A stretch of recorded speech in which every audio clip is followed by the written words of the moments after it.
नारायण हरि, नारायण हरि।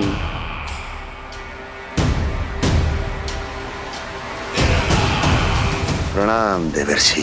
किस योजना में कितना लाभ है और कितनी हानि, यह आंकलन करते करते थक गए होंगे मथुरा नरेश। देवर्षि, आज मेरा ध्यान कैसे आ गया आपको? आप तो सदैव ही मेरे ध्यान में रहते हैं महाराज कंस। सत्य तो यह है कि मथुरा में जो भी हो रहा है मुझसे छिपा हुआ नहीं है। मैं जानता हूं कि आप किसी भी असुर को वृंदावन क्यों ना भेजें, और वो असुर कितना भी शक्तिशाली क्यों ना हो, कृष्ण का सामना नहीं कर पाता। या तो पराजय स्वीकार करके आपके पास लौट आता है, या तो फिर वीर गति को प्राप्त हो जाता है।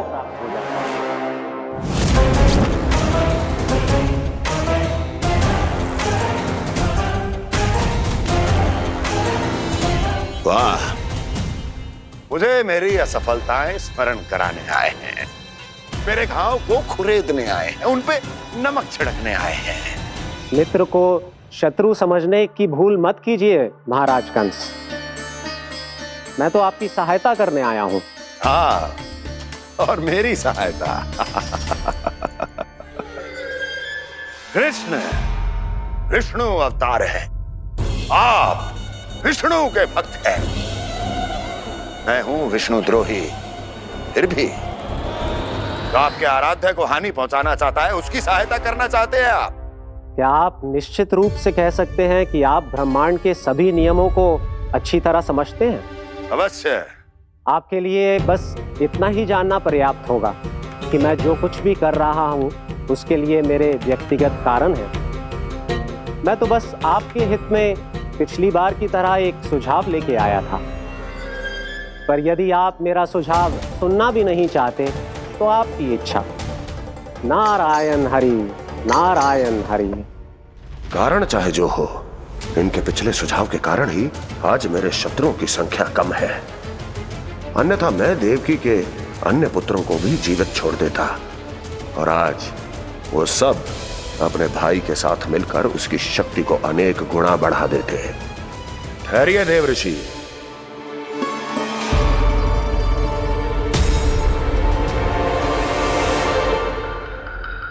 बताइए, क्या सुझाव है आपके पास? मेरे सुझाव का नाम है कालिया नाग।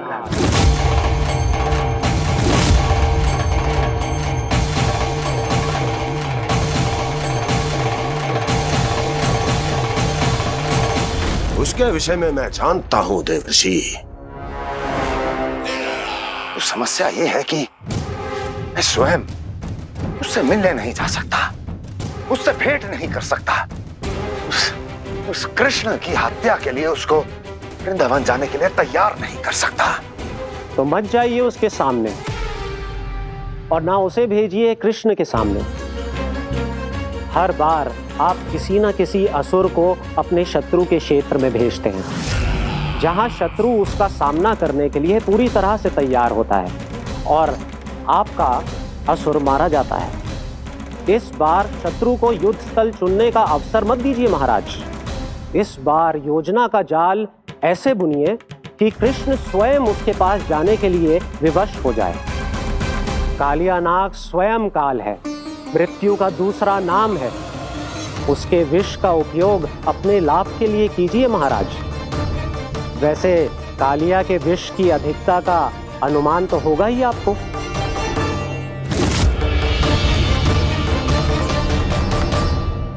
एक बार जो उसके क्षेत्र में पहुंच गया, फिर उसके विष से बचना असंभव है। उचित सुझाव है देवर्षि, उचित सुझाव है। देवर्षि, उस छलिया विष्णु की भक्ति करते करते आप भी उसके रंग ढंग सीख गए हैं। उचित है,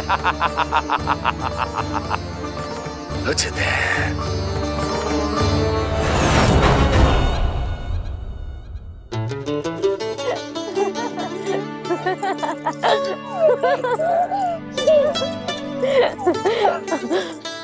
बस बस, बहुत आनंद ले लियो लला। बस अब दूध पी ले। ठहर ठहर, गरम है। जी ले ले।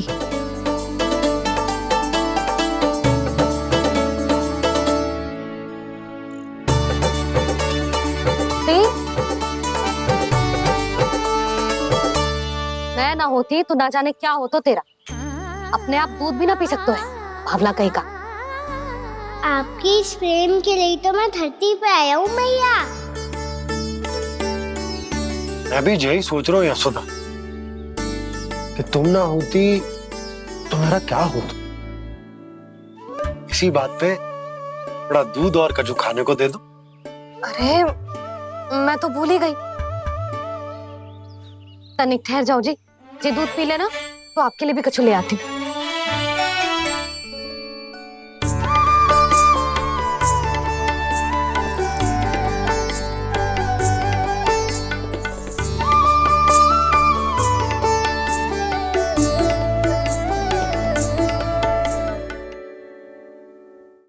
प्रणाम महाराज। आपकी आज्ञा के अनुसार बिल्कुल वैसा ही पत्र तैयार किया है जैसा आप चाहते थे।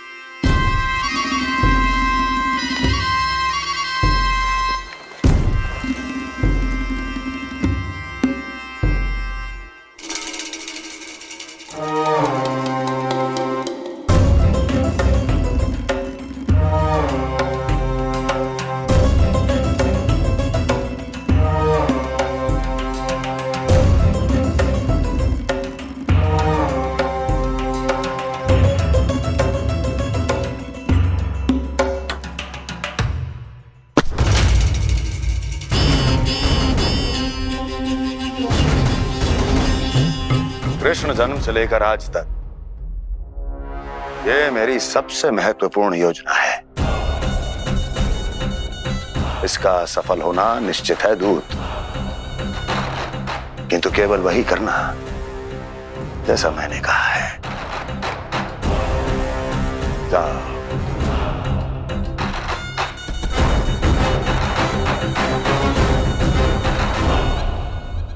कान्हा,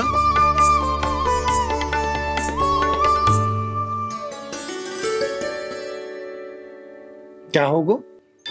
बाबा मैं चाहता हूँ कि मैया की स्वमता क्रिस्टल फ्रेम की वर्षा मुझ पे सरतेव ऐसे होते रहे। वो तो होती रहेगी लल्ला। अपने लल्ला के लिए किसी मैया का प्रेम कभी कम हो सकता है भला? नंदराज, वो मथुरा से एक दूत आयो है महाराज कंस का राजपत्र लेके।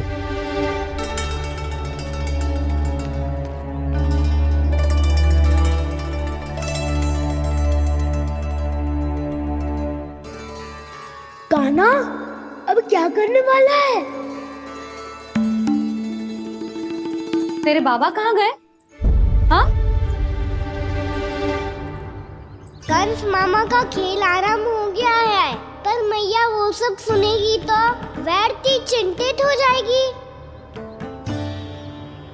बस थोड़ा बाहर गया मैया, कछु खा लिए से। बाहर इस समय? मैया क्या होगा? मैया देखो ना, पीठ पे कुछ हो रहा है। मेरा हाथ ना पकड़ो, आप करो ना। दिखा यहाँ। क्षमा करना मैया, पर अभी बाबा को ही संभालने दो ये सब। कहिए, क्या संदेश लाए हैं आप? नहीं नंदराज नहीं। महाराज कंस का आदेश है कि यह संदेश सभी गांव वालों के साथ ही पढ़ा जाए। ठीक है, मैं गांव वालों के सामने पढ़ दूंगा, पर मुझे तो दीजिए पढ़ने के लिए। महाराज की आज्ञा का पालन करना आपके लिए भी आवश्यक है नंदराज। सभी गांव वासियों की सभा बुलाइए। बंसी, सभी गांव वालों की सभा बुलाओ। राजपत्र में ऐसा क्या संदेश भेजो है कंस ने? अब मेरे पत्र को पढ़कर सब भौचक के रह जाएंगे। और वो कृष्ण, उस कृष्ण के पांव के नीचे से तो भूमि खिसक जाएगी, आकाश फट पड़ेगा, बिजलियां गिर जाएंगी।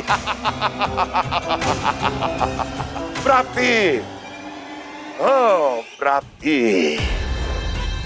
कंस का पत्र स्वयं को बहुत अधिक शक्तिशाली समझता है ना वो।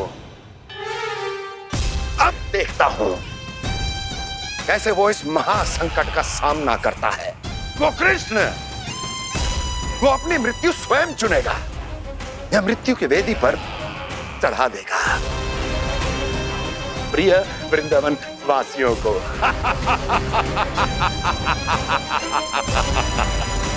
अब आएगा आनंद प्राप्ति, अब आएगा आनंद। सबको इकट्ठा करवा के ही पढ़वाएगो। अवश्य ही कोई विशेष संदेश दिया होगा कंस ने। मैं भी यही सोच रही हूँ सुलक्षणा जी, कछु ना कछु तो विशेष है, पर जे हो क्या सकता है?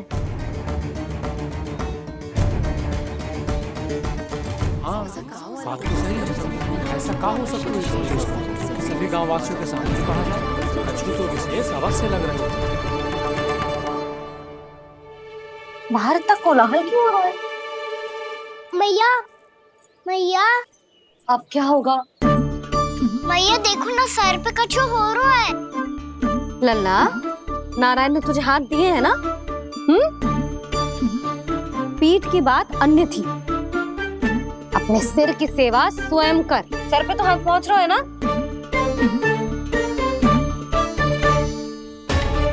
मैया सुनो ना, मैया देखो ना, तीव्र कर कछु हो रहा है।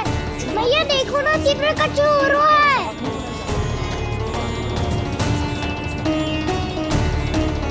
सब लोग आ चुके हैं, अपना संदेश सुनाइए आप। गोपराज नंद और सभी वृंदावन वासियों को सूचित किया जाता है कि मथुरा अधिपति और आप सभी के महाराज कंस ने कल सुबह भव्य पूजा का आयोजन किया है। इसके लिए राज्य को वृंदावन के क्षेत्र के निकट यमुना नदी के मध्य में खिलने वाले 1 कोटि कमल के पुष्पों की आवश्यकता है। इसीलिए आप सभी को यह आदेश दिया जाता है कि ये सभी कमल के पुष्प प्रथम पहर से पहले राजसभा में पहुंचा दिए जाए। वो भी प्रथम पहर से पहले कैसे हो सकता है? यदि आप ऐसा करने में असफल रहे तो इसे राज आज्ञा का उल्लंघन माना जाएगा और राजद्रोह के आरोप में आप सभी को कड़े से कड़ा दंड दिया जाएगा। स्मरण रहे, यदि कल की पूजा में इन 1 कोटि कमल के पुष्पों का ना पहुंचने के कारण कोई व्यवधान आया तो समस्त वृंदावन वासियों को दोषी माना जाएगा और पूरे गांव को निवासियों सहित धूल में मिला दिया जाएगा। कल प्रथम पहर तक का ही समय है आप सबके पास।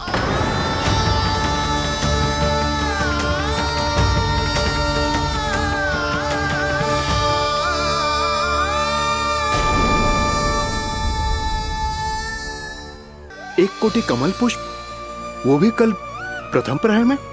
ऐसे कैसे संभव है? और कोई साधारण पुष्प ना, यमुना नदी के मध्य खिलने वाले विशेष कमल के फूल चाहिए उन्हें। लेकिन यमुना नदी में तो कालिया नाग ने विष घोल के रखा है, तो फिर कैसे हो पाएगा? यह संभव है। हमारी मृत्यु का संदेश भेजा है राजा कंस ने। सदैव की भांति इस समस्या पर भी गांव के बड़े ही विचार करेंगे। बालकों का यहाँ होना उचित ना है।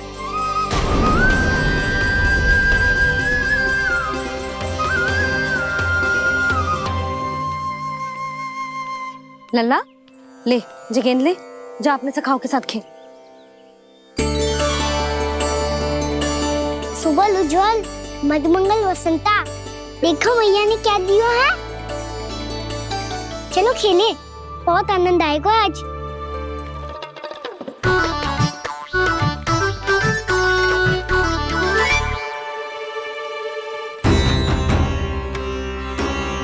भानु, बंसी, जाओ और शीघ्र ही वो घेरे का कार्य समाप्त करो।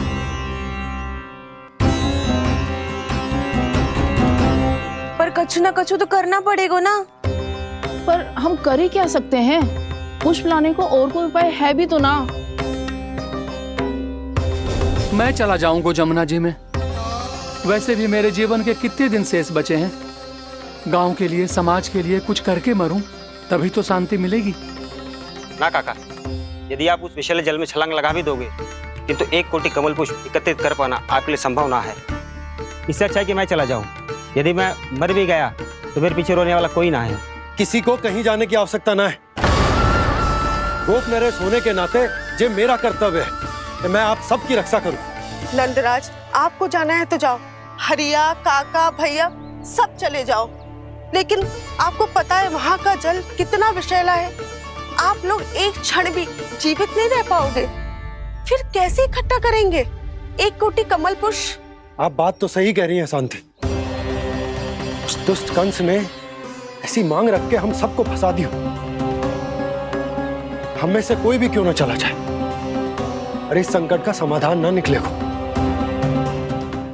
कान्हा, बताना कौन सा खेल खेलें? गेंद पकड़ खेलते हैं। पर एक बात सुन लो सब, कोई भी तीव्र गति से ना फेंको गेंद को। भैया ने फ्रेम बनाई है मेरे लिए। सब तैयार हो?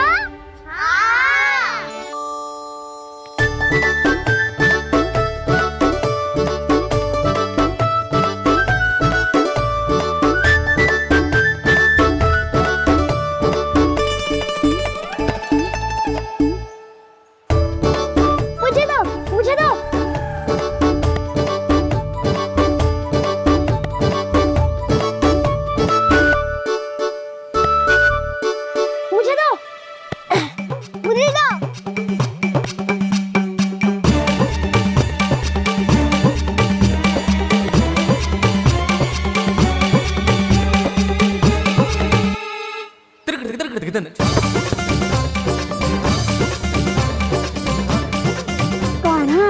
इतनी धीरे से फेंकेगो तो कैसे आनंद आएगो? थोड़ा बल लगा के फेंक।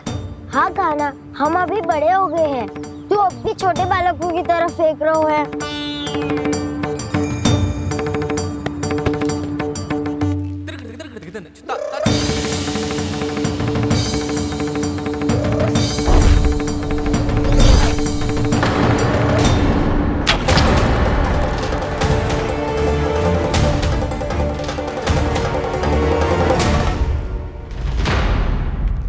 दीदी जी क्या करो कान्हा? गेंद तो डूब गई।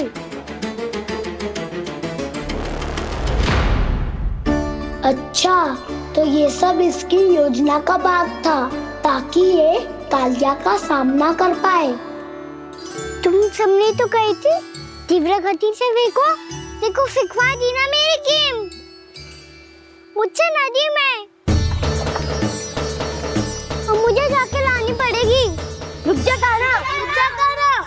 जी क्या बोल रहे थे कान्हा? इसमें तो बहुत संकट है। कोई भी संकट मेरी मैया का उपहार खोने से बड़ा ना है।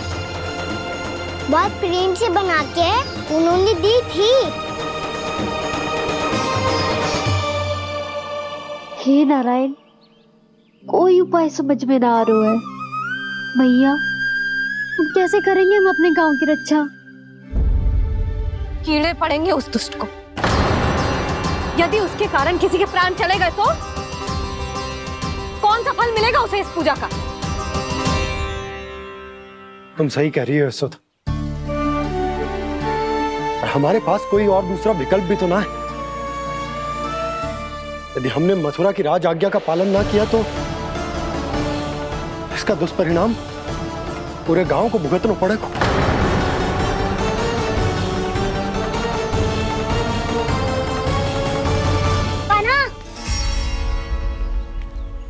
तुम्हें पता है कि तू भगवान है, दिव्य है, बहुत शक्ति है तुझ में। पर फिर भी हम तुझे विषैले जल में ना जाने दे सकते। कुछ होगा तो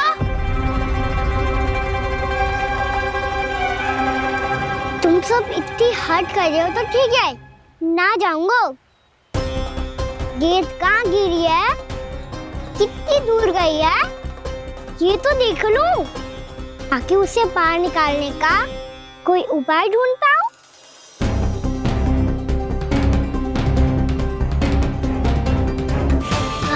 हाँ।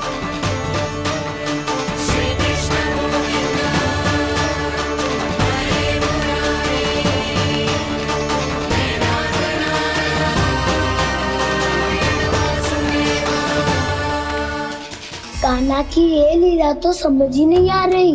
पहले इसने देवश्री नारद को मथुरा जाकर कंस को भड़काने के लिए कहा, फिर स्वयं ही दुखी भी हो गया कि अब इसका रहस्य सबके सामने खुल जाएगा। और अभी स्वयं ही तो इसने कहा था कि गेंद बहुत महत्वपूर्ण है, फिर स्वयं ही उसे नदी के विसले जल में फेंक दिया।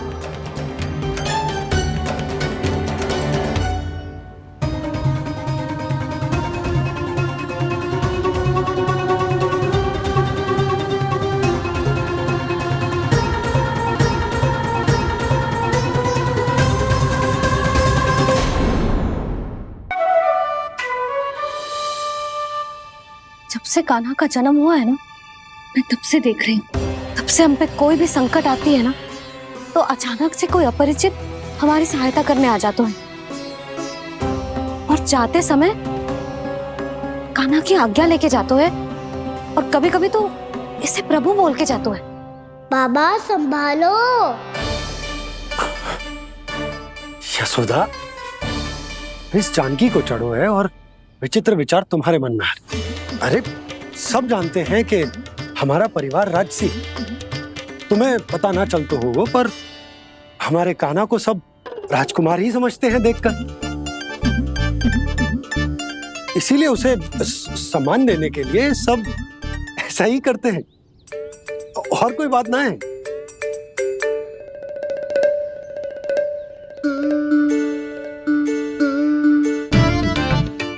अब जे मेरे लल्ला को ऐसे क्यों घूर रहे हैं? बुरी दृष्टि लगाएंगे क्या? वैद्यराज जी,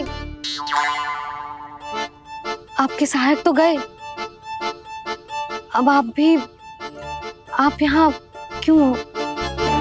वो क्या है ना, मैं अपने रोगी का निरीक्षण करके पूरी तरह से संतुष्ट होकर ही जाता हूँ।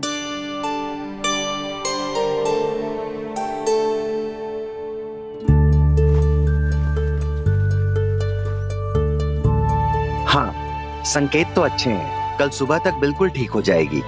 धन्यवाद वैद्य जी।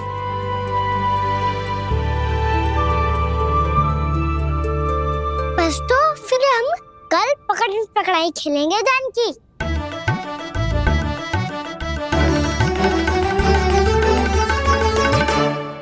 भानु, बंसी, जाकर उस क्षेत्र के चारों ओर बाड़ बनवा दो और वहां सूचना पट्ट भी लगा देना, ताकि जानकी के साथ जो हुआ है वो किसी और के साथ ना हो।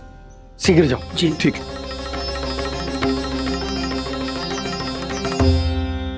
बाड़ और सूचना पट लगवाने से समस्या का समाधान नहीं होगा बाबा। निर्दोष पशु सूचना पट देखकर भी कुछ समझ नहीं पाएंगे।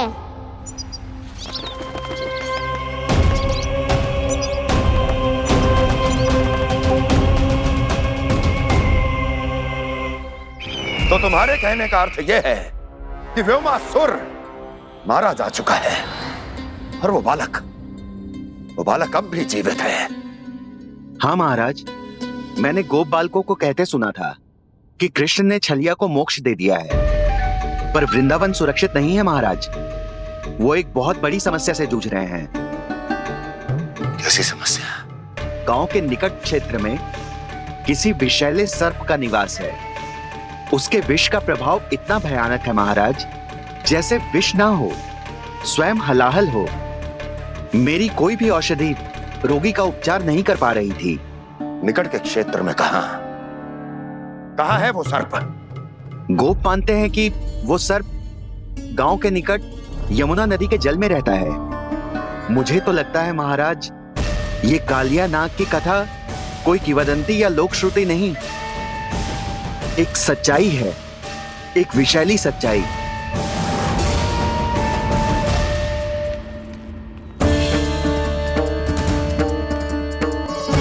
कालिया का सामना करने का समय आ गया है, पर उससे पहले मुझे बुलाना होगा उन्हें।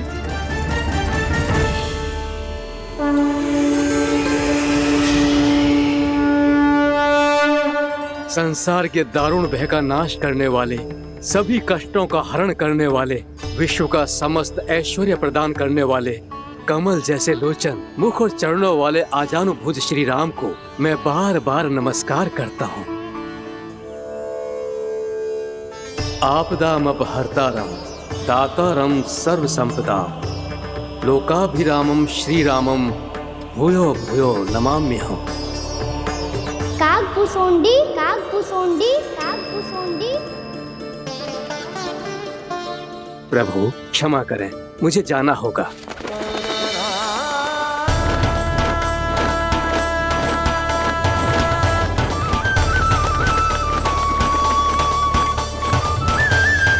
प्रणाम प्रभु। अनेक बार मैं आपके दर्शनों के लिए आया प्रभु। कभी नंद भवन के झरोखों से आपके दर्शन करके चला जाता था, तो कभी दूर किसी वृक्ष की आड़ से आपको निहार लिया करता था।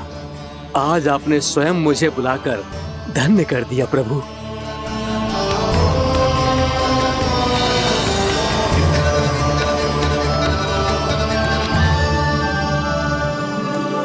मैंने आपको यहाँ एक विशेष कारण से बुलाया है।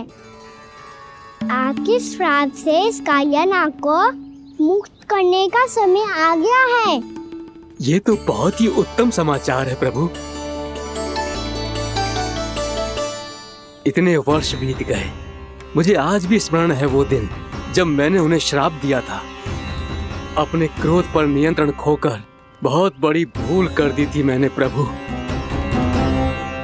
बीती हुई घटनाओं पर दुखी होके कोई लाभ नहीं है। हमें भविष्य की ओर देखना होगा।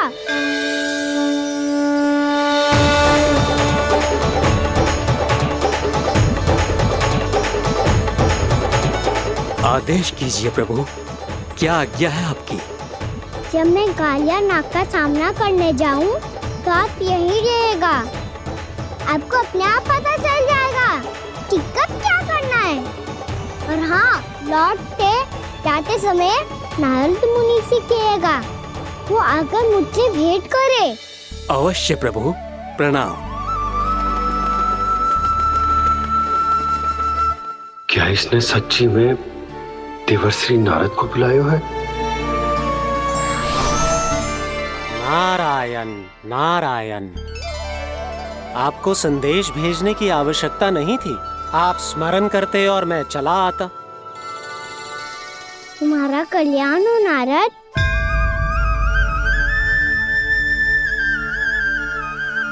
मैंने तुम्हें एक विशेष कार्य के लिए बुलाया है। आज्ञा दीजिए प्रभु। तुम्हें एक बार फिर कंस से भेंट करनी होगी। विचार कीजिए महाराज। क्या आप बिना किसी शंका के कह सकते हैं कि कौन सी पंखुड़ी पहली है और कौन सी आठवीं? उस दुष्ट से भेंट करना स्वयं कीचड़ में उतरने के समान है प्रभु। कमल पुष्प प्राप्त करना हो तो कीचड़ में उतरना पड़ता है नारद। आपका आदेश तो मैं स्वप्न में भी नहीं टाल सकता प्रभु। कंस कालिया नाग के बारे में जान गया है, पर वो उसका सामना करने का साहस नहीं कर पाएगा। मैं आतुर हूँ प्राप्ति, मूर्ख नहीं। मेरी बुद्धि फिर नहीं गई है।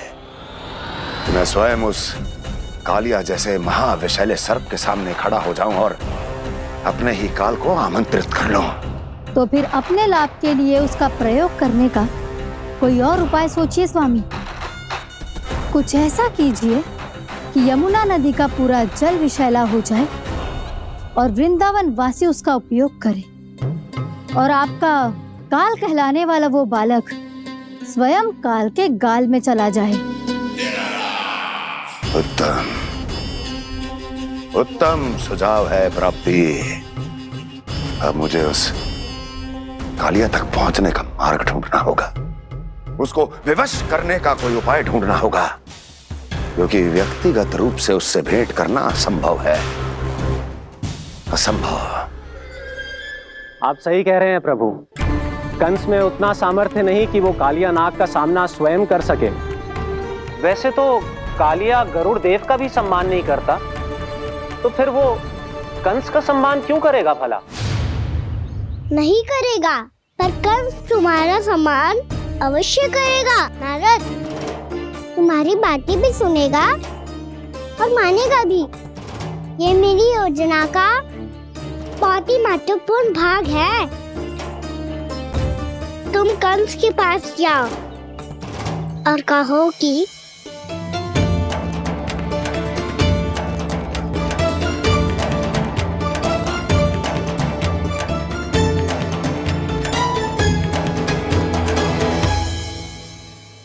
संतान अपने माता पिता को तीर्थ का सौभाग्य दिलाती, पर मेरा लल्ला कितना महान कि उसने हमारे घर को ही तीर्थ बना दिया। ऐसा तीर्थ जहां मेरी आंखों के सामने भक्त और भगवान का मिलन हो रहा है। जो आज्ञा प्रभु।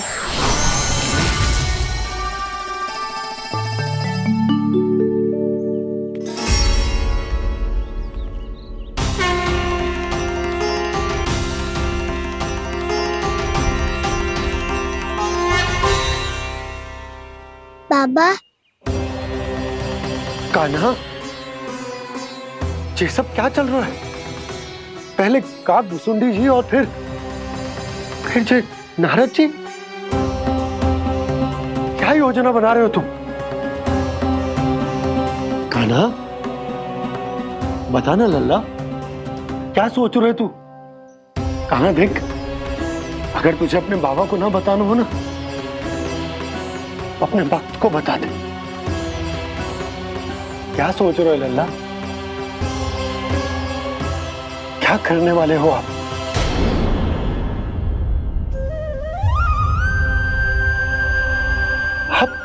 आप इतने दुखी क्यों हो?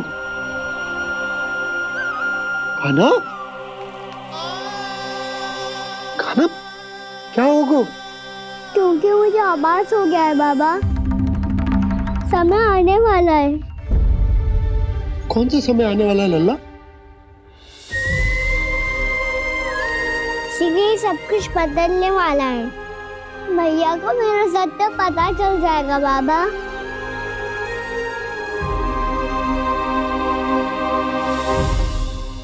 पर लल्ला, इसका काक भुसुंडी और कालिया नाग से क्या संबंध है?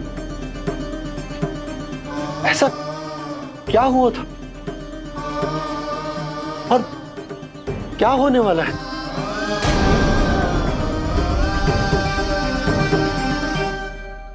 जो होने वाला है बाबा, उसका संबंध उससे है जो सैकड़ों वर्ष पहले हुआ था। महर्षि भृगु के एक वंशज थे, वेद शिरा मुनि, जो विंध्याचल की पहाड़ियों में साधना कर रहे थे। तभी वहाँ अश्वशिरा नाम के एक दूसरे मुनि आमंत्रण के बिना ही आ गए। कितना सुंदर और शांतिपूर्ण आश्रम है। यहाँ प्रभु की साधना करने में बहुत आनंद आएगा।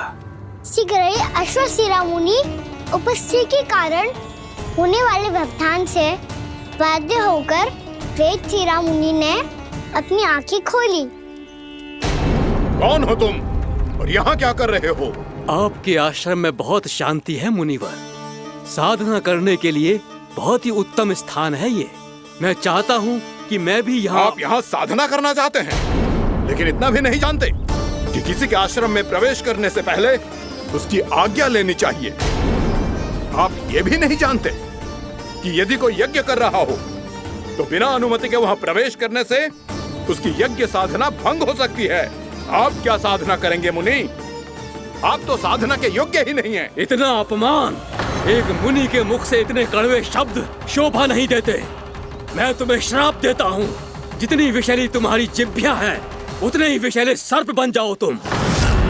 और ऐसा सर्प जो सांस भी ले तो निकट का वातावरण दूषित हो जाए। तुम्हारे इस दुस्साहस के लिए मैं तुम्हें श्राप देता हूँ कि तुम अभी इसी क्षण कौवा बन जाओ, और ऐसा कौवा जो कांव कांव करके अनर्गल प्रलाप करता रहे।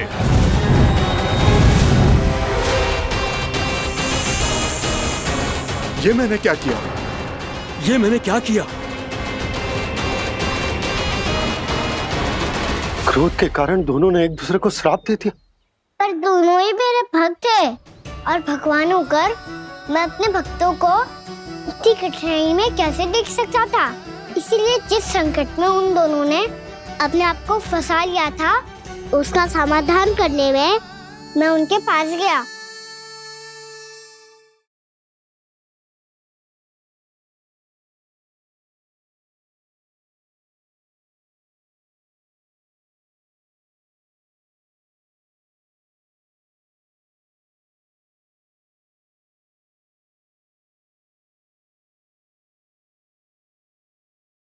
तंग करे मैया को खिजाए, खेले रूठे मनाए।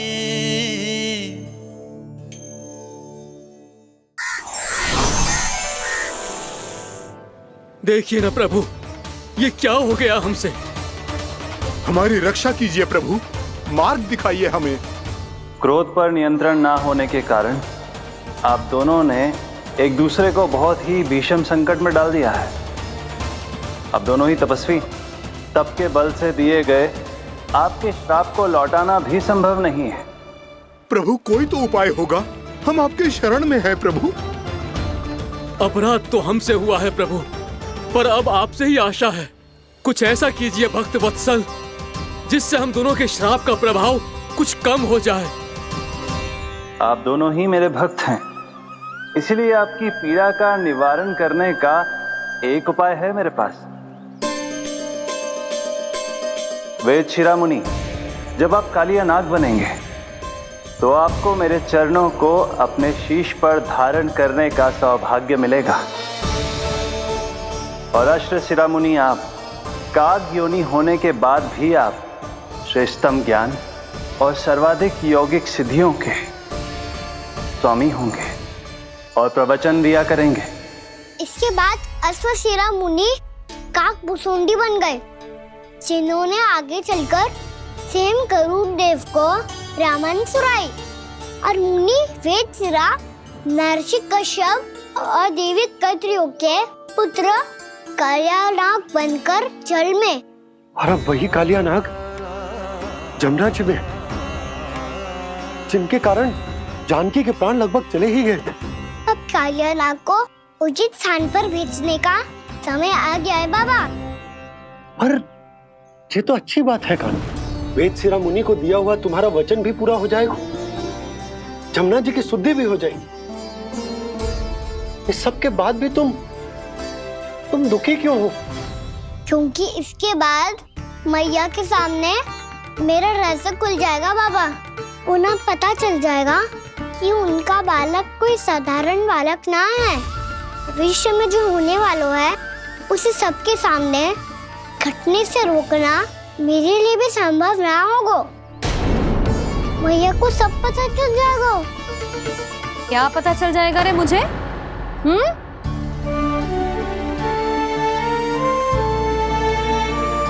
यही कि सबसे अधिक प्रेम मैं आपसे ही करता हूँ। अब बस भी कर, चलो भोजन के लिए बुलाने आई थी तुम दोनों को। भूखा थोड़े ना रहने दूंगी अपने लल्ला को, मेरा लल्ला दुर्बल हो जाएगा ना। आप खिलाओगे तो ही खाऊंगा। हाँ ठीक है, मैं ही खिलाऊंगी। अब चल, आओ जी चल।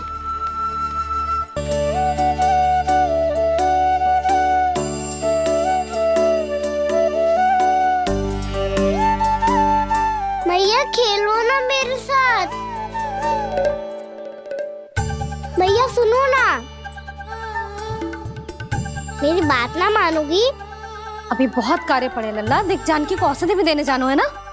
औषधि मैं दे दूंगा, फिर तो खेलोगी ना आप मेरे साथ। पिछले कुछ दिनों से अपनी मैया का अधिक से अधिक प्रेम पाने का प्रयास करो है कान्हा। इसका तो एक ही अर्थ हो सकता कि कछु बहुत बड़ो होने वालों है। कान्हा रुक जा लल्ला।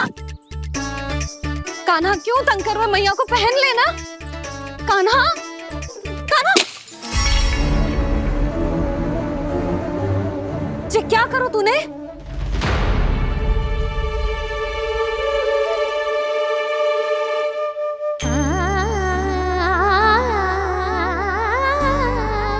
अच्छा ठीक है, अब मुंह लटकाने की आवश्यकता ना है। ये ले।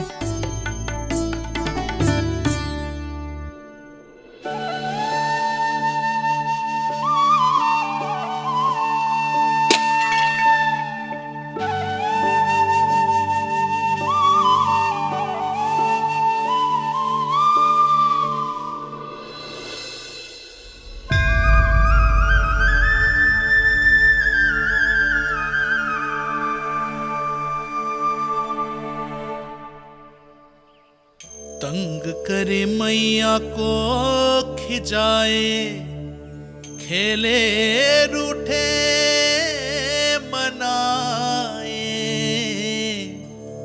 लीला अनोखी करके शरारत, कान्हा दंड भी पाए।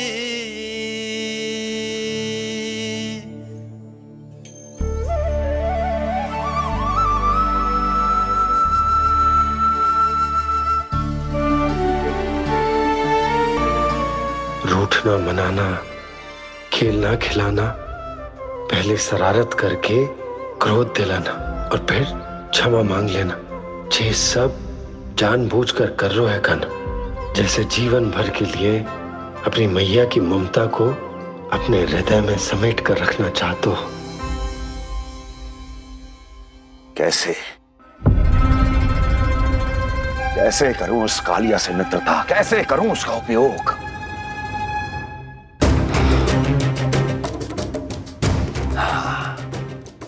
उस पर आक्रमण कर देता हूं और उसे किसी ना किसी तरह से यह विश्वास दिला देता हूं कि यह आक्रमण उस विष्णु अवतार ने किया है। फिर वो क्रोध में आकर सारे वृंदावन वासियों को अपने विष से समाप्त कर देगा। उचित है, ये उचित है। नारायण हरि, नारायण हरि।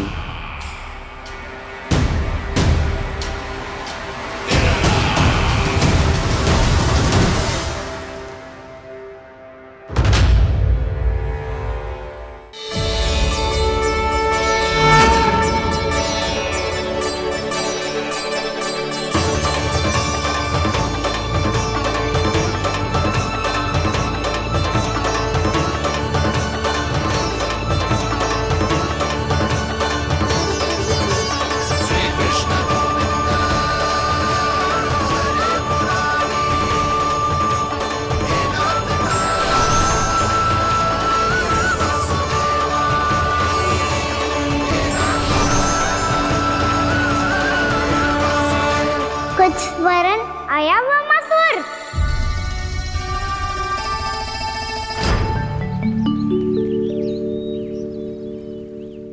बहुत समय पहले की बात है, बहुत बड़े भूमाकर राज करते थे तुम्हें मान राजा भीमम के नाम से जाना जाता था।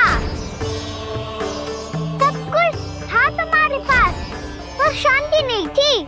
इसीलिए शांति की खोज में अपना संपूर्ण राज अपने पुत्रों को सौंप कर मलय पर्वत की ओर चल दिए।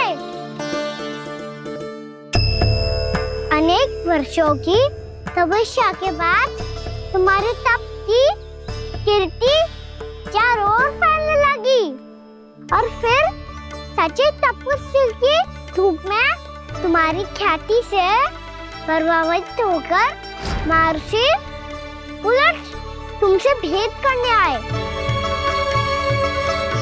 राजा भीमरथ, आपने ईश्वर की प्राप्ति के लिए सब कुछ छोड़ दिया, पर अपना अभिमान नहीं छोड़ पाए।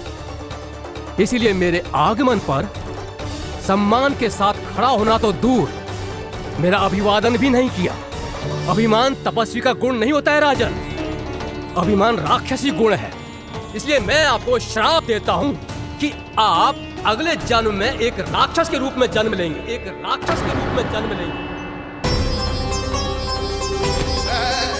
मुझे क्षमा कर दीजिए महर्षि, मैंने जानबूझकर आपका अपमान नहीं किया है।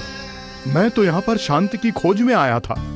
अपने भीतर के संसार में गहरे सोच विचार में डूबा हुआ था मैं।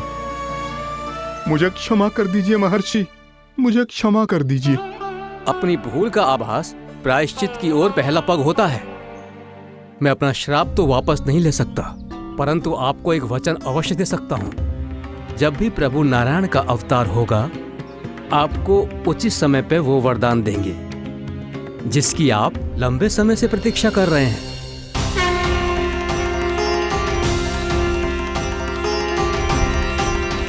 प्रभु, आपने मेरी आंखें खोल दी। अब मुझे पता चल गया है कि आप कौन हैं और मैं कौन हूं। इसलिए आप मुझ पर कृपा करके अपने चरणों में स्थान दे दीजिए। मुझे वो शांति प्रदान कीजिए जिसकी खोज में मैं वर्षों से भटक रहा हूँ। शांति तो मोक्ष में ही है, इसीलिए मैं तुम्हें मोक्ष का वरदान देता हूँ।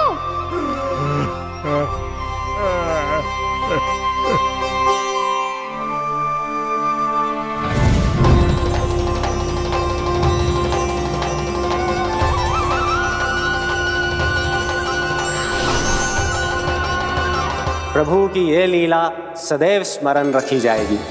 इस स्थान को इनका आशीर्वाद मिलेगा और इस कंदरा को व्योमासुर की कंदरा के रूप में पहचाना जाएगा। भविष्य में अनेक ऋषि मुनियों की शरण स्थली बनेगी ये कंदरा।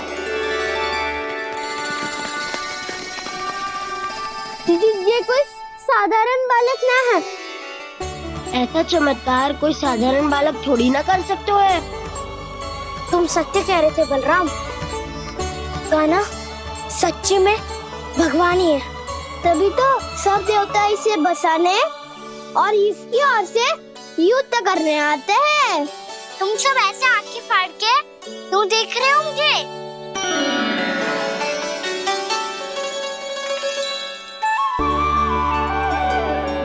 बलराम, तुम बलवान हो और कान्हा भगवान है। दूर दूर तक कोई दिखाई ना दे रहा है, ना जाने किस हाल में होंगे बालक। कहीं हम ही तो मार्ग ना भटक गए शीघ्रता के चक्कर में। अब तो एक पग भी ना चलो जा रहे हो। जल, किसी के पास जल है क्या? कंठ तो मेरा भी सूख रहा है मौसी। भाभी, निकट ही जमुना जी है, कहूँ तो वहाँ से जल ले आओ। मैं भी जा रही हूँ भाभी, एक से भले दो। हाँ चल, शीघ्रता से आओ। हाँ।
जानकी, जानकी, क्या होगा इसे? देखो ना जी, अब छलिया की सूचना मिलते ही हम सब बालकों को ढूंढने चली गई और ढूंढते ढूंढते सबको बहुत प्यास लगी आई जी। तो जानकी जमुना जी की नदी से जल लेने गई और उसने जमुना जी का पानी पिया और उसकी जेदशा हो गई। बालक कहाँ है? वो ठीक तो है ना?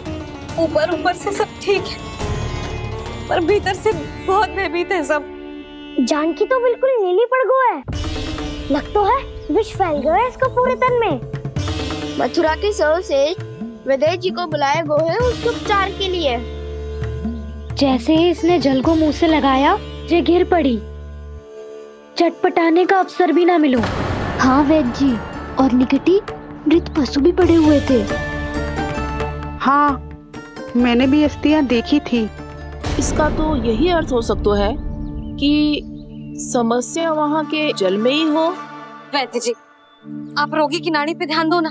जे गोपिया क्या कह रही है उसे सुनने की आवश्यकता ना है। जब तक विष के कारण का पता नहीं चल जाता, हम उपचार कैसे कर सकते हैं रानी जी? जी, वो निकट ही यमुना जी में एक विशेष क्षेत्र है, ये सब उसी के जल की बात कर रही है। तब तो ऐसा भी हो सकता है कि किसी विषैले सर्प के काटने का प्रभाव हो। पर सर्प के काटने का चिन्ह ना है उसके तन पे। सर्प जब काटता है तब उसके दांत के चिन्ह बन जाते हैं। मुझे पता है, बड़े बड़े सर्प को काटते हुए देखो है मैंने। एक दिन अब बस कर उज्जवल, जे बड़ी बड़ी हाँकने का समय ना है।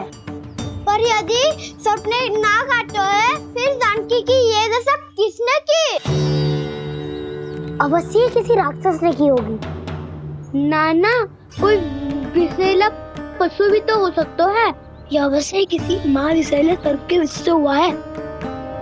सर्प ने भले ना काटा हो, लेकिन यह अवश्य ही किसी महाविषैले सर्प के विष के कारण हुआ है। कालिया नाग। कालिया नाग?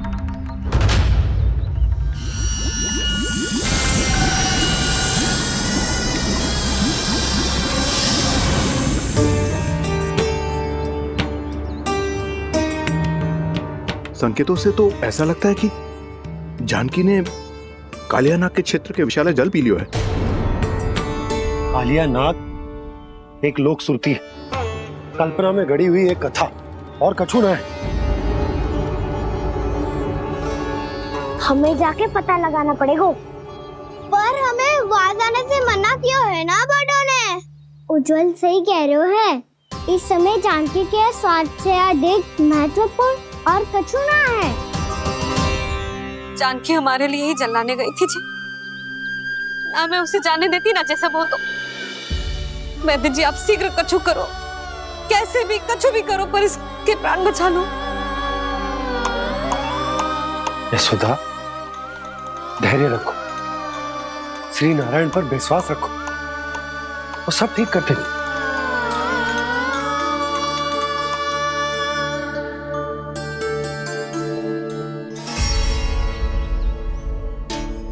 विष की काट की मेरे पास जितनी जड़ी बूटी थी, मैंने सब अर्क बना के पिला दी, पर इसकी दशा में अभी तक कोई सुधार नहीं दिख रहा है।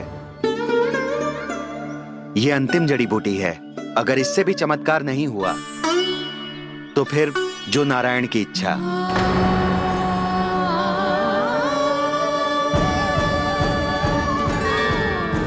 पर कोई तो उपाय होगा जानकी को बचाने का। कान्हा, यदि तुझे किसी औषधि के बारे में पता है, हमें बता दे, हम जाके ले आएंगे।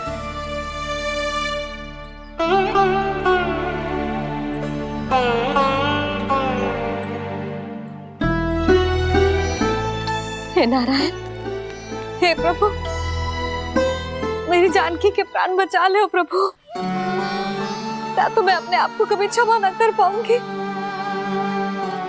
ये सारी मेरे ही कारण बनाई थी।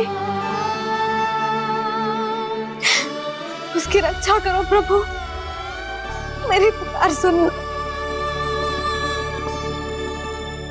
कान्हा, तूने हमें वत्सासुर से बचाया था ना, और बकासुर से भी तो, और छलवे से भी तो तूने ही बचाया था ना हमें। क्या ऐसा कोई उपाय ना है जानकी को बचाने का? धन्वंतरी,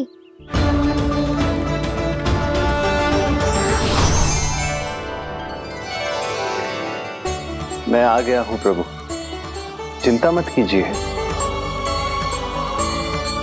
आपके आदेश का पालन अवश्य होगा। यशोदा मैया,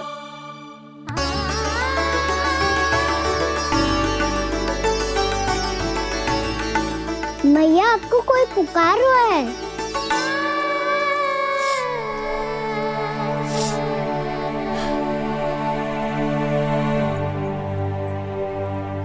चिंता मत करो मैया, अब धन्वंतरी जी आ गए हैं, वो सब संभाल लेंगे। धन्वंतरी जी कौन है? जिन्होंने संसार का आयुर्वेद दिया, आरोग्य के देवता, वे श्री नारायण के अवतार।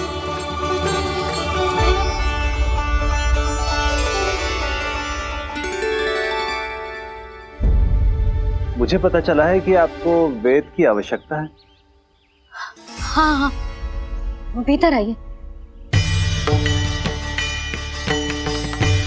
आइए आइए बैठे जी, जी रहे। मथुरा का सर्वश्रेष्ठ वैद्य अर्थात मैं यहाँ आ चुका हूँ।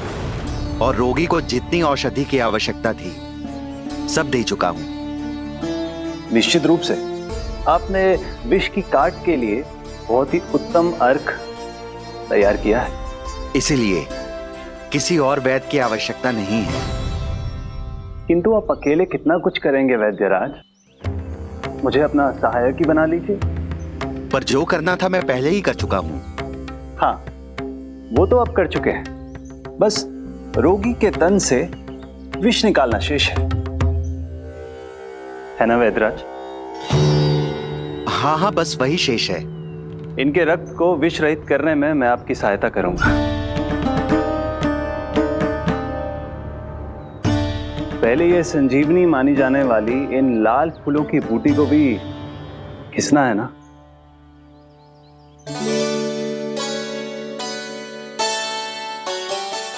हाँ हाँ, तुम सही कह रहे हो।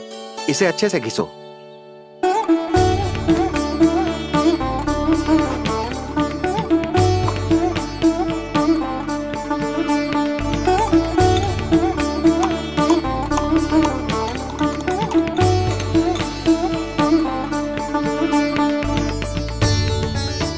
और ये नीले फूलों को भी तो मिलाना है ना? हाँ हाँ, अच्छे सहायक बन सकते हो तुम। ऐसे ही श्रम करते रहो।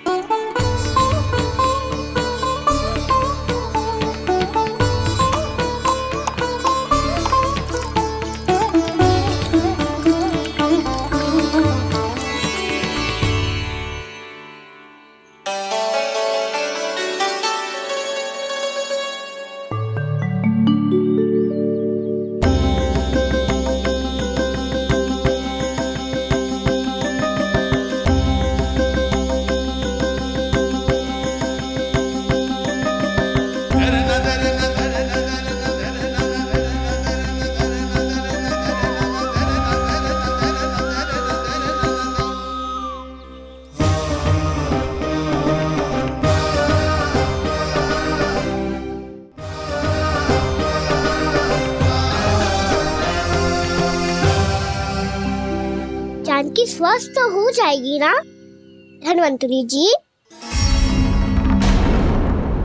धन्वंतरी?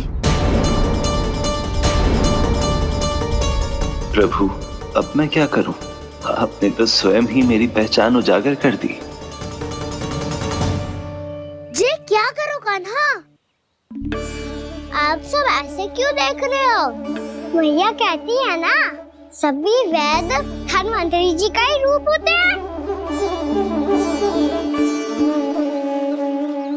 वाह कृष्णा, चतुर तो हो तुम। वैसे वास्तविक धन्वंतरी मैं हूँ। मेरा अर्थ है वास्तविक वैद्य मैं हूँ। ये तो मेरा सहायक है। मुझे पूरा विश्वास है बिल्कुल ठीक हो जाएगी। वैसे ही थोड़े ना मुझे मथुरा का सर्वश्रेष्ठ वैद्य कहते हैं लोग।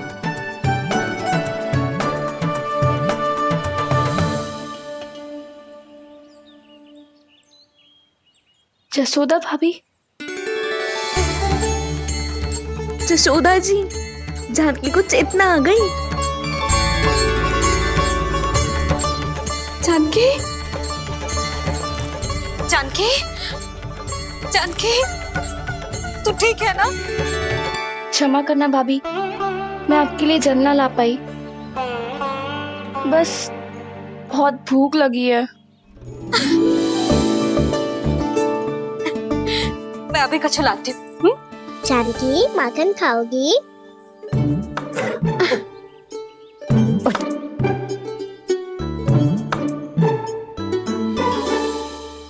आजा, तू ही खिला दे लल्ला।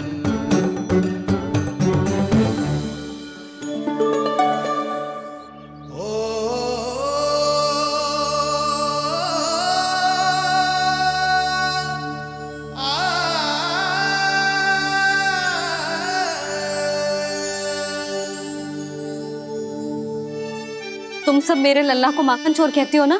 आज देखो, अपना ही माखन जानकी को खिला रहे हो।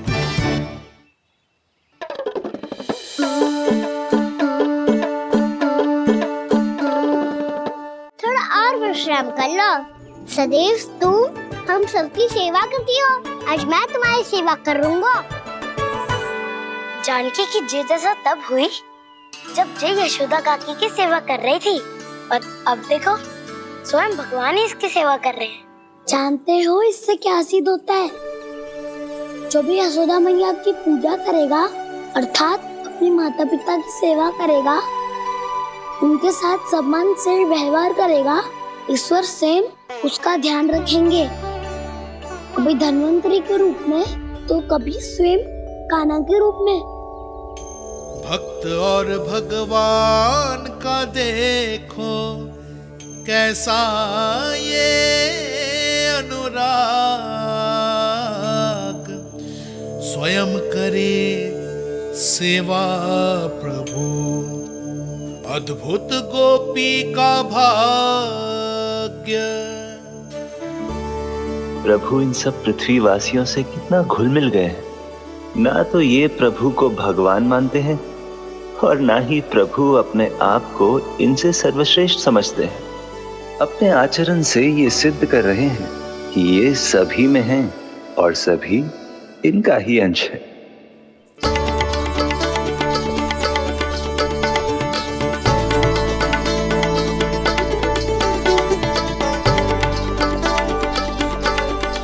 प्रभु, अब मुझे जाने की आज्ञा दीजिए।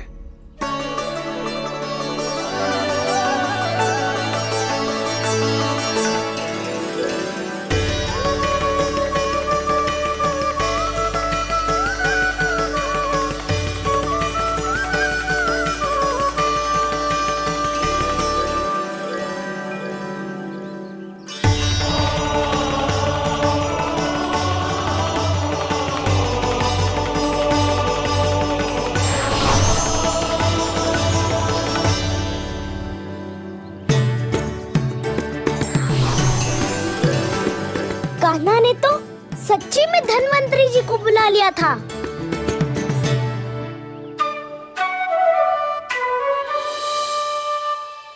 जब से कान्हा का जन्म हुआ है ना, मैं तब से देख रही हूँ, तब से हम पे कोई भी संकट आती है ना, तो अचानक से कोई अपरिचित हमारी सहायता करने आ जाता है, और जाते समय कान्हा की आज्ञा लेके जाते है, और कभी कभी तो इसे प्रभु बोल के जाते है। बाबा संभालो।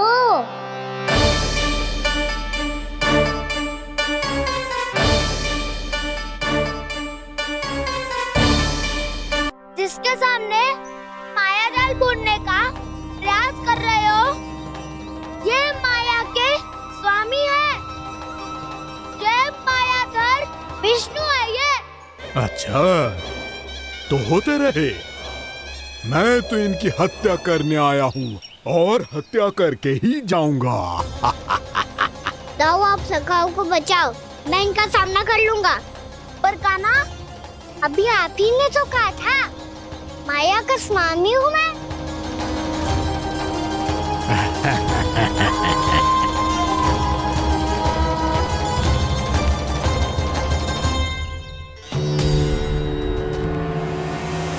ये तो मथुरा का व्यापारी है।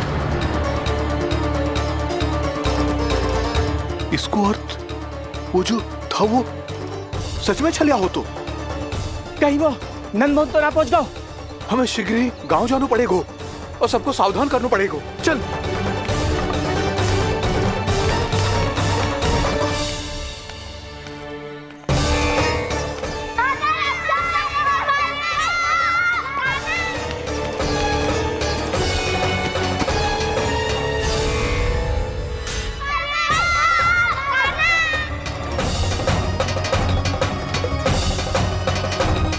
यदि तुम्हें लग रहा है कि मेरे छल के वार से बच गए हो तो मुझसे भी बच जाओगे।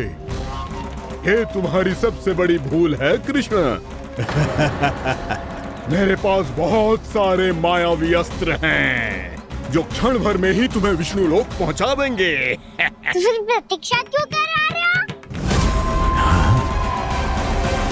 बालक, मैं परिहास नहीं कर रहा हूँ।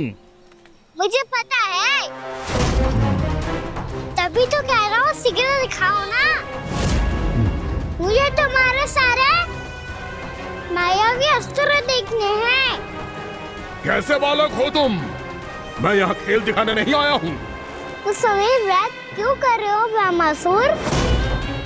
जो करने आए हो वो ही करो ना। अब देखो कैसे तुम्हारे प्राण एक ही वार में इस देह का साथ छोड़कर उड़ जाएंगे।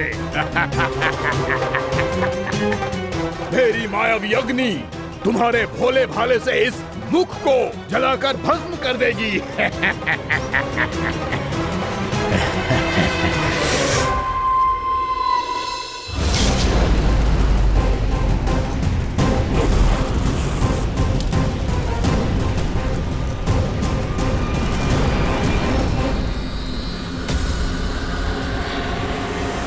कह रही हो ब्रह्मासुर?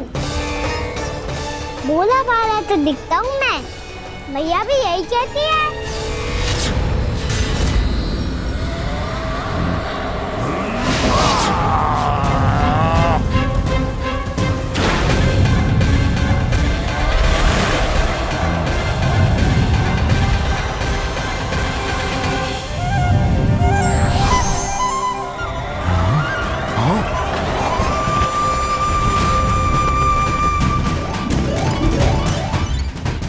आसन को उपहार देने के लिए बहुत बहुत धन्यवाद ब्रह्मासुर। बहुत समय से खड़े खड़े थक गया था मैं।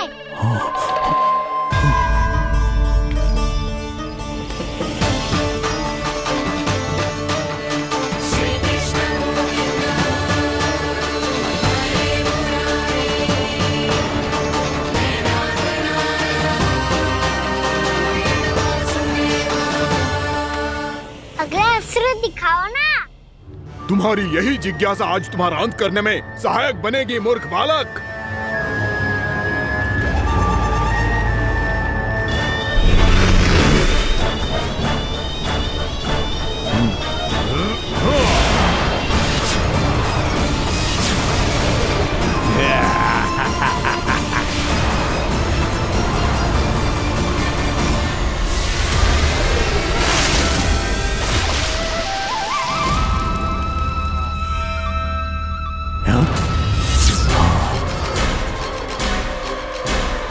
अच्छा, पर प्रक्षालन करना चाहती थे तो पहले क्यों नहीं बताया?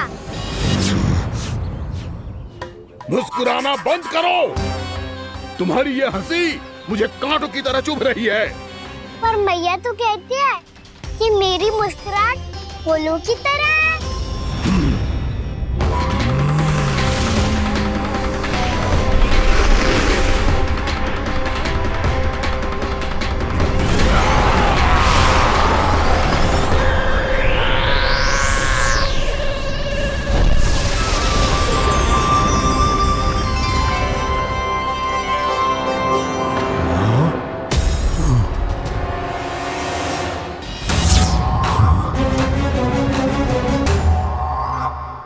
था ना मेरी मुस्कुराहट बिल्कुल इन्हीं फूलों की तरह है। और तुम कर क्या रहे हो ब्रह्मासुर? कभी आसन दे रहे हो, कभी पद प्रक्षालन कर रहे हो और अब फूल भी चढ़ा दिए। तुम मुझ पे वार करने आए हो कि पूजा करने? तुम्हारी पूजा तो मैं अब ऐसी करूंगा कि तुम मृत्यु के बाद भी मुझे भूल नहीं पाओगे बालक।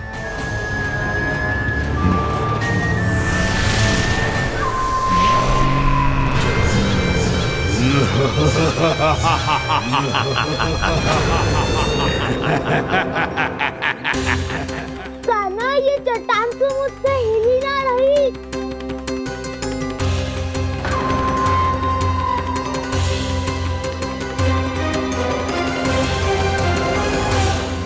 अभी कंदरा के अंदर कुछ क्षणों में ही प्राण वायु समाप्त हो जाएंगे। तुम्हारे सारे सखा एक एक कर अपने प्राण त्याग देंगे और तुम्हारा वध करूंगा मैं।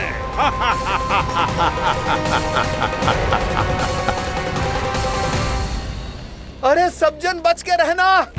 छलिया आया हुआ है वृंदावन में। अरे छलिया आ गया है। वृंदावन में मायावी छलिया। अरे क्या हुआ? कौन छलिया? मायावी छलिया, सबको छलता है वो। हाँ, कुछ भी कर सके है वो। बहुत भयानक। अरे भानु, ठहर जरा, क्या हुआ? बहुत भयानक है वो, बच के रहना सब लोग। अरे भेष बदल ले तो है वो। हाँ। क्या हुआ? छलिया है वो। अरे मेरी बात तो बताओ। रानी भाभी, रानी भाभी, कान्हा घर पर ही है ना? ऐसे भड़बड़ा क्यों रहे हो? कोई भूत देख लियो है क्या? भूत ना भाभी, छलिया से भेंट हो गई। सच्ची का मायावी छलिया है भाभी। क्या उल्टा सीधा बोले जा रहे हो? ठीक से बताओ। अब बोलो भी। वो कान्हा के पीछे पड़ो है वो। मेरे लल्ला के पीछे? हाँ रानी भाभी, हमारे अचेत होने से पहले हमने उसे ये कहते सुना था कि वो वृंदावन आने वाला है कान्हा से मिलने। हे नारायण, मेरे कान्हा की रक्षा करना। जसोदा जी, जे मायावी छलिए से बचना बालकों के बस की बात ना है। जीजी, बालक वन में अकेले हैं।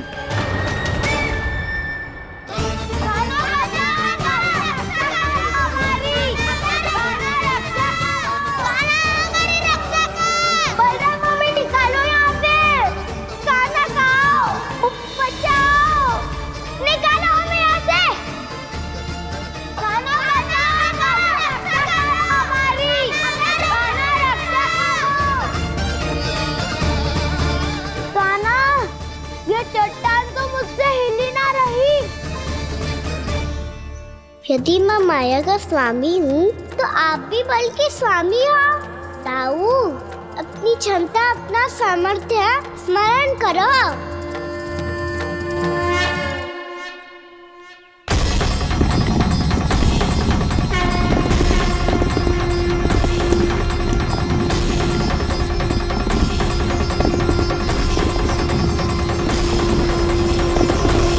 इससे पहले कि वो कंदरा का द्वार खोल के तुम्हारे सखाओं को बाहर निकाले, मैं तुम्हारे प्राण ले लूंगा कृष्ण।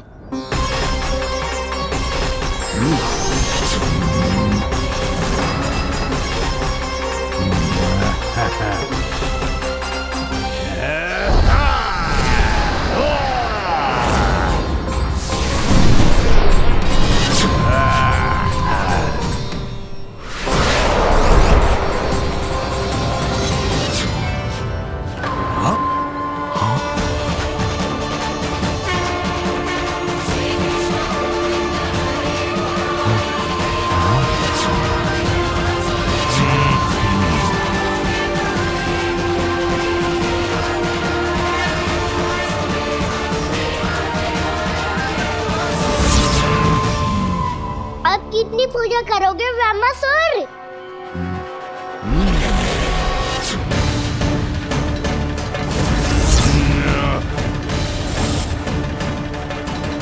प्रभु तो खेल खिला रहे हैं इससे। और ये खेले जा रहा है विवश होकर, उनकी माया से बाध्य होकर।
जो प्रभु के सामने माया करने आया था, वो स्वयं को ही माया में उलझा हुआ पा रहा है। नारायण नारायण। लो, अब तो तुमने दंडवत प्रणाम भी कर लिया, माया भी कथा भी उपहार भी दे दी। तुम चाहते क्या हो ब्रह्मासुर? मेरी शरण में आना है क्या?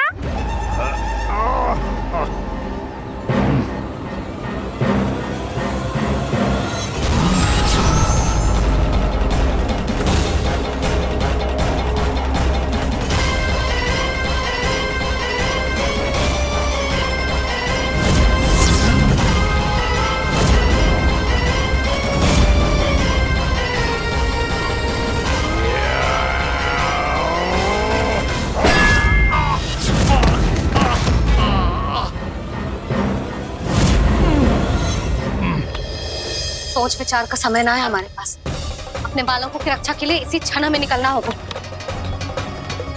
और वो छलिया किसी का भी रूप धारण कर सकते है। सुलक्षणा तेरा, शांति तेरा या मेरा, किसी का भी रूप धारण करके हमें भ्रमित कर सकते हो। इसीलिए हमें सतर्क रहना होगा। समझ आई? चलो।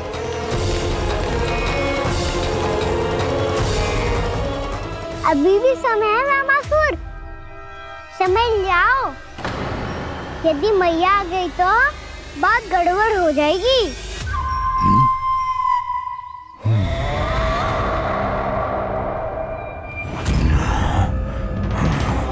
मुझसे झूठ का कोई लाभ नहीं होगा। रामासुर, स्मरण करो तुम कौन हो।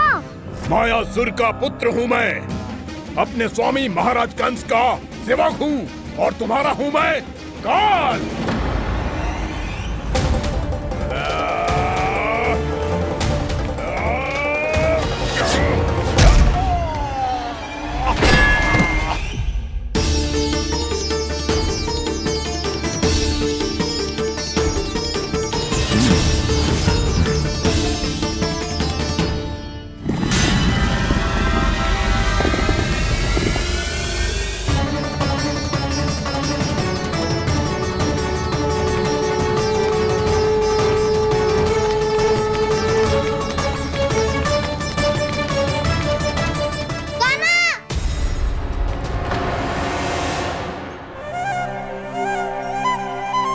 बाबा कहते हैं दुष्टों को पहले बातों से समझाना चाहिए, फिर भी ना माने तो अस्त्र ना उठाना कायरता होती है।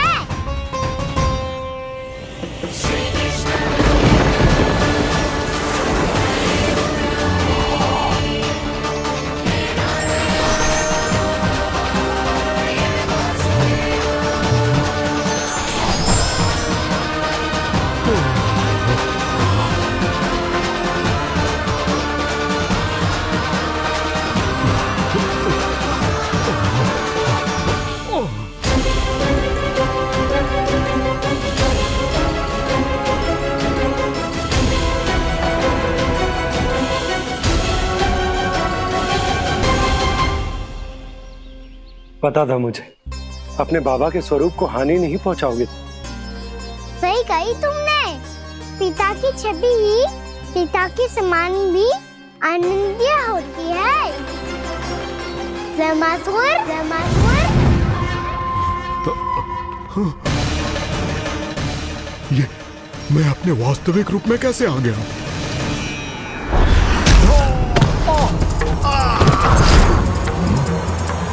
मेरे बाबा का स्वरूप नहीं लेना चाहिए था तुम्हें।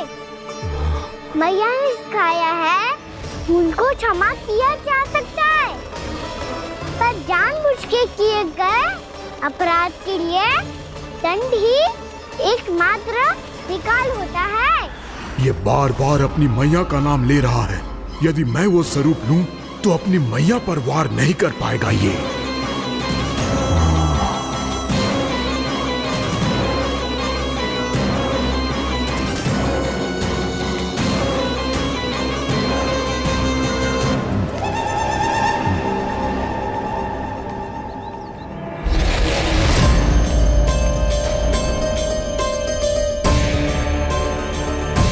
लल्ला, मैं तेरी मैया हूँ, अपनी मैया को मारेगा? बच गया। समझाया था, पर तुमने एक बार फिर से मूर्खता कर ही दी। इस पर तुमने पहले से भी बड़ी और पहले से भी भयंकर भूल किया रामासुर।